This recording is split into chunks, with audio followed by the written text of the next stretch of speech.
Hi, ADD students. This is Suya here.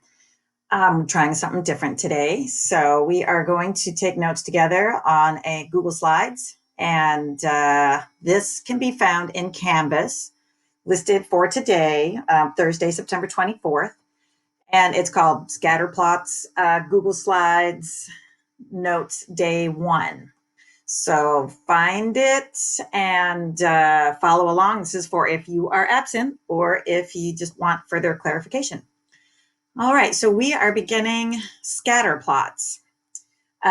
Scatter plots, let me bring this arrow up here, is applied to something called bivariate data, which is a fancy way to say that there's two variables. That means we're going to be comparing two different quantitative variables. Quantitative variables, if you remember, were the number variables. Okay, so it shows a relationship between the two variables in a data set. So here are two examples down here. We are going to try to drag the scatter plot or the table that matches the scatter plot. Okay, so the first table on the left relates absences to a grade that you get. So I'm going to just kind of look at my two charts, and it looks like student absences versus grade is the scatter plot on the far right. Okay, so I'm going to just drag this chart all the way over there. I'm going to have to do some rearranging. So you watch me do this, and then you can pause the video and do it on your own set of slides. And just remember to move things. I look for the little vertical bar just clicks you into the table. So you don't want to do that because then you can't move it. So go to the border and drag, look for the white plus with the white arrows on it. All right. So now I've dragged the charts next to the actual scatter plots, and scatter plots can show whether or not there is a relationship. So both of these are showing a certain type of relationship. So if you look at the basketball player one, the question is, does the age relate to the height of a basketball player? So notice age goes from 13 years up to 20. And height goes from, well, we know this bar right here is at least 66 inches. So that looks like it'd be 65, 64, 63 inches up to 78. So we could say for this one, because the dots are getting bigger, that the older a basketball player is, the taller they are. Okay. On the chart over here, it's a different relationship because the dots are going down from left to right. So it looks like the more absences that a student has, let's see, this bar is student class grades, the lower their class grade is, right? The student with the most absences has one of the lowest grades in the class right now. All right, just an observation, this little yellow circle I put here to try to highlight this. You see the little jagged lines indicate that there's a break in the chart. So unlike in chapter 1, where all of our charts were supposed to start at 0, these charts don't. These charts focus on the part of the graph where all the dots are. And so, for this first gap right here goes from like 0 to 13, right? There's a big space where there's no data. So they didn't put all those numbers in there. And going vertical, this goes from like 0 up to, I think we said 63 inches, right? There's no data in that range. So they didn't show all that chart. Otherwise, you have a bunch of empty chart with no dots on it. All right, same thing over here. If you notice that the chart did start at 0 in the X direction, but not in the Y direction. And that's completely acceptable for scatter plots, where it wasn't acceptable in our last chapter. Okay, we're going to go to slide 3, and we're going to complete the table by using the data from the scatter plot. All right, so this scatter plot, the dots are all over the place. First, we should just kind of look at what it's comparing. Shoe size with number of text messages sent daily. And so we wouldn't really expect there to be a relationship. So this is kind of showing like that there is no relationship, right? Your shoe size really doesn't affect how many text messages you send. All right, so let's go. Oh, there's that little jagged line right there. So we know there's a gap in the data. All right. So if this right here is 7 and this is 9, let's see what this one is counting by. 7, 8, 9, 10. Nope, it's not counting by 7, 8, 9, 10. It would be counting by, let's see, is it 7, 7.5, 8, 8.5, 9. So for some reason, it's counting by 0.5s. Just maybe to spread the dots out a little bit. So if we count down, this would be 7, 6.5, 6, 5.5. I don't quite know how you would send 5.5 messages. And let's see. Actually, let's put the title here. So this would be shoe size. Oh, it's not, because you know what? That column is not the number of messages. That's the shoe size. Filled out my chart properly, I would have come to that realization sooner, huh? All right, and then this is number of messages. All right, so this is a shoe size of 5.5. And I'm starting with 5.5 because it's got a dot here all the way up at, let's see, what is our X or our Y axis getting counted as? 60, 70, 80 is not getting counted by 10. So then I'd check for fives, right? 60, 65, 70, 75, 80. So this is getting counted by fives. 60, 65, 70, 75. Okay. All right, where's my next dot? It looks like it's right here at not 7, and we said this was counting by 0.5s, which makes sense since the shoe sizes come in 0.5. So that dot right there would be at 6 point. Okay, and 20 messages. All right, I'm going to go ahead and pause, and you guys fill in your numbers, and I'll fill in mine, and then we'll just compare our answers in a minute. Okay, well, that took a little longer than I was expecting. I had to count backwards and forwards and by fives and halves. So, yeah, it was a little more tedious. The one I kind of had a hard time with was the about 67, which is this dot right here. If you can see where my plus is, right? It wasn't at an exact point. I mean, it kind of looks like none of them are maybe exact. So I just kind of approximated, right? This was 60, this would be 65, and that would be 70. So somewhere between 65 and 70. All right. One nice thing about the scatter plot is that when something is written in a table, it's kind of hard to tell if there's a relationship versus when it's just put into the picture, it's really easy to tell. So this would show what we say is no association. All right, let's move on to the next slide. Okay, so now we're going to make our own scatter plot. So here it says lemonade was sold for 5 days this week.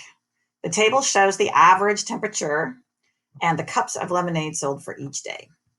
All right, so let's go ahead and make our title. So we're going to type here, go ahead and erase where it says type here so that we can get rid of those words. And what would be a good title for our chart?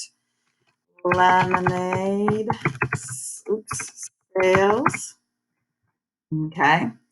Oh, this is crooked sideways, but I'm not going to turn it or anything. We're just going to type sideways. All right. So the vertical axis is actually, let's do the x-axis first because that's always your first column on your table. Temperature. Okay. And then this one, you have to double click in the chart. Number of lemonade sold.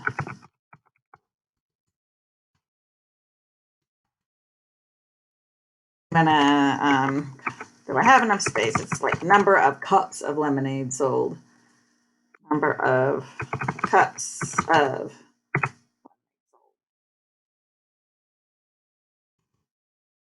I'm gonna make it a little longer. All right. Okay, notice there's the little squiggle here. So that just tells us there's a big jump from 0 up to, this one's counting 80, 81 is not marked, but 82 is. So these are just counting by temperatures. It looks like there's no 0.5s or anything along here. So there's a big jump between 0 and 79 degrees. All right, so let's go ahead and drag our points over. So click it, drag to our first point is going to be temperature of 84 degrees and 30 cups of lemonade sold. Oh, it lined up so perfectly. They often don't. All right. So do you see how that works? 84 degrees, 30 cups of lemonade sold. Okay, so we'll just go ahead and click and drag. 91 and 70. I will let you guys, well, I'll just do it with you. 91 and 70. You can use your arrow keys also to try to do fine tuning, although it doesn't fine tune so well. So just get your dot as close as possible. 92 and 78.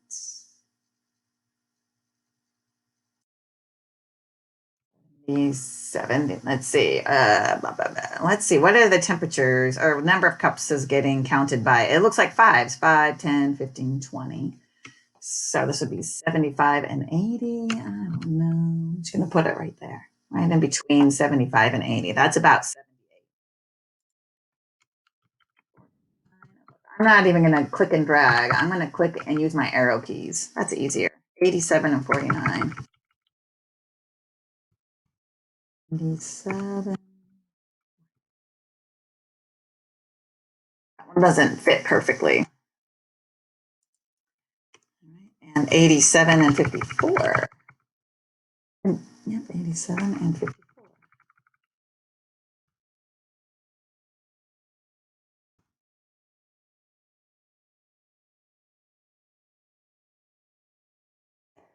All right. So there's not a lot of data here, but it is showing a relationship, and it does kind of make sense, right? As temperature increases, number of cups of lemonade sold also increases. You can, the temperature is going in order. No, it's not. Yeah, the temperature isn't going in order in the chart. So I don't know, this relationship, even though it kind of makes sense, it doesn't jump out at you in the table, right? But once you get them plotted, it jumps out at you in the chart for sure. Okay, let's go on to the next slide. We should all be on slide 5 together. So now we're going to describe a scatter plot. So there are some vocabulary words that we're going to have to come up with. So I'm going to grab a little line up here, and you guys can do the line with me, or you can just watch before we get the words in there. So I'm going to go ahead and draw a line.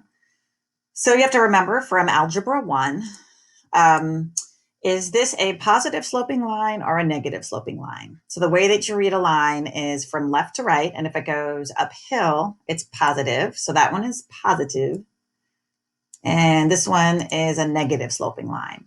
So when we describe a scatter plot, we are going to think of the slope of a line. So if I were going to put a line approximately into this diagram, would it be a positive sloping line or would it be a negative sloping line? So these dots are following an approximate negative sloping line. So this is called a negative association. That box a little longer, but negative association, right?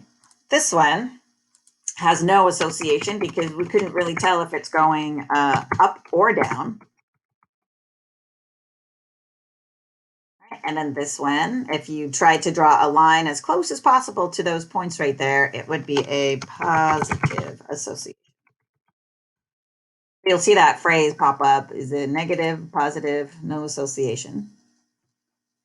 All right. And then there's different forms that these dots can take on. They don't always take on just a straight line, but we're mainly going to just be studying the ones that do take on straight lines. All right, so anytime you have an association that takes on a straight line, whether it's positive or negative, it's called linear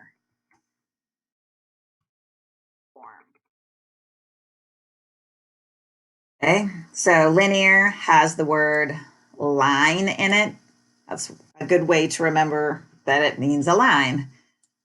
Okay, oops, and then, so I'm gonna move my little box here. This is linear, right? Linear form right here. And this one makes a very nice U-shaped. And we don't really need to know the vocabulary for what that is called, but we do need to know that it is non-linear. Okay, so it's either going to be linear or non-linear. Okay, we are probably tomorrow going to talk about the strength of the association. So that comes with another vocabulary word called a correlation, like how strong of a line does it make? And then we'll, I think, talk about outliers by the end of today. All right, move on to the next slide. Okay, so let's match the type of vocabulary to its description.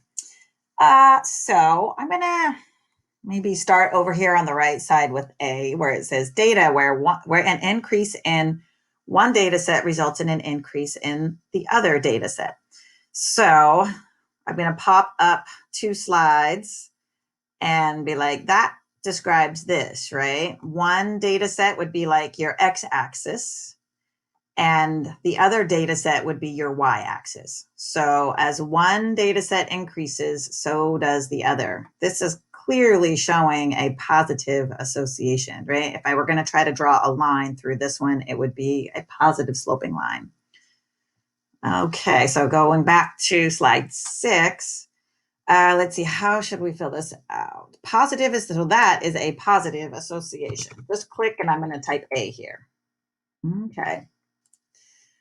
How about a set of data does not follow a straight line, but does form a pattern? So if it forms a pattern, it's just not a straight line. What we know is that it's non-linear.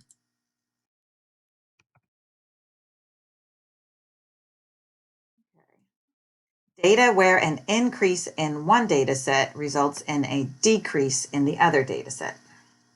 Okay, so if you can picture as one number gets bigger, the other one gets smaller. So I am going to jump up to slide 2. So I'm going to just go to slide 2.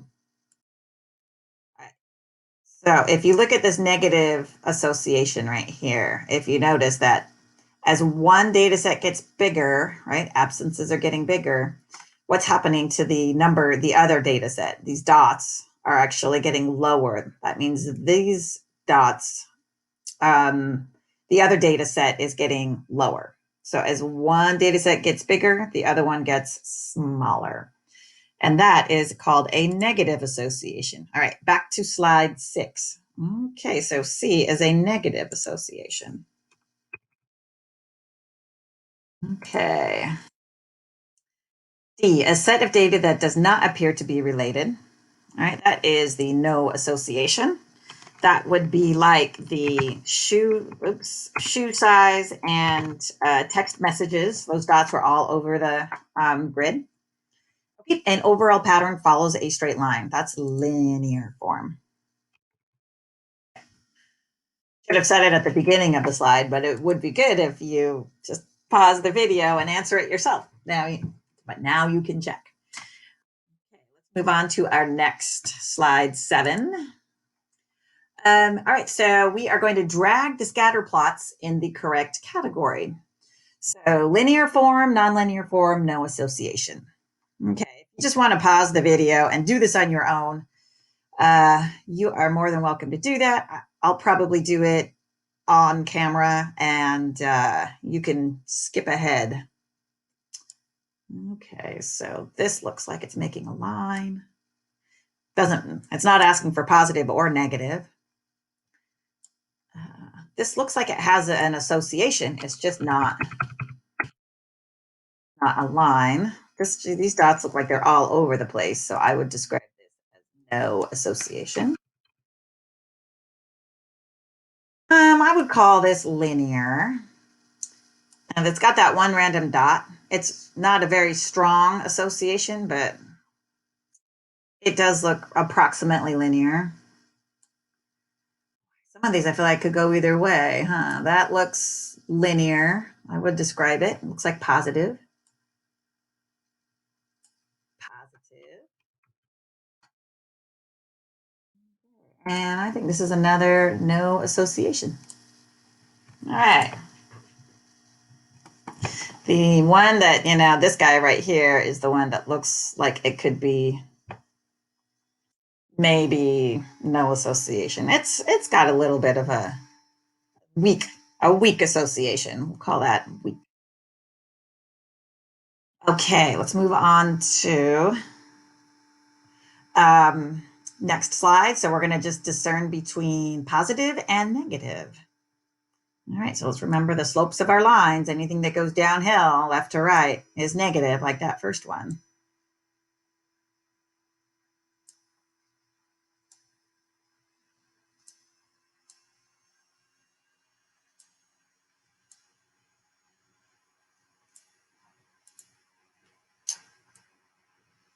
Okay, so I got 3 positives, 2 negatives. All right, and final slide is just a quick mention about outliers, which we are familiar with that word from chapter 1. So an outlier is a data point with a value significantly greater or less than most of the other values in the set. They totally jump out at you on a scatter plot too, so they're easy to recognize. Both scatter plots contain an outlier. We're just going to drag our blue circle to the outlier. Bam. All right. That's the outlier. That's the outlier. Written in a table, outliers don't always jump out. Shown on a scatter plot, they're usually pretty easy to recognize. Notice that we didn't really compute it officially, so we're just going by what appears to be an outlier. We didn't do the whole interquartile range and the 1.5 plus and minus. All right, well, that is the end of the notes for today. And do the best you can. These need to get submitted in Canvas. So go ahead and do that for points. And then the assignment is a rocket ship practice. It says, I think, section 2.2 scatter plot practice. Good luck.